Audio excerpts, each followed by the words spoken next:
ಅದೇ ನಾವು ಮೊದಲು ಕಳಿಸಿದಾಗ ಕೆಲವು ಪ್ರಶ್ನೆಗಳನ್ನು ಕೇಳಿದ್ರು. ಆ ಪ್ರಶ್ನೆಗಳಿಗೆ ಸರ್ಕಾರ ಉತ್ತರ ಕೊಟ್ಟಿದೆ. ಅದನ್ನೆಲ್ಲ ಪರಿಶೀಲನೆ ಮಾಡಿಸಿ ಇವತ್ತು ಅವರು ಅಪ್ರೂವ್ ಮಾಡಿದ್ದಾರೆ. ತತ್ಕ್ಷಣ ಅದು ಜಾರಿಗೆ ಬರುತ್ತೆ. ಯಾರು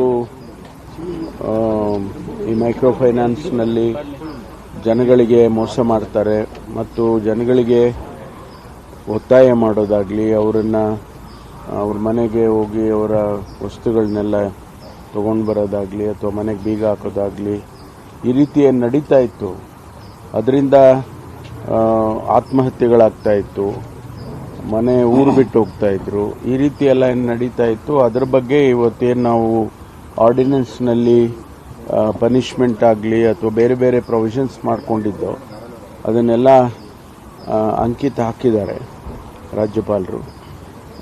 ಕೆಲವು ಕಂಡೀಷನ್ಸ್ಗಳನ್ನ ಕೂಡ ಅವರು ಅದರಲ್ಲಿ ತೋರಿಸಿದ್ದಾರೆ ಅಂತೇಳಿ ನಾನಿನ್ನೂ ಕೂಡ, ಆದರೆ ಅದನ್ನೆಲ್ಲವನ್ನು ಕೂಡ ನಾವು ಗಮನದಲ್ಲಿ ಇಟ್ಕೊಂಡೇ ಈ ಕಾನೂನನ್ನು ಮಾಡೋದಕ್ಕೆ ಹೊರಟಿದ್ದೇವೆ.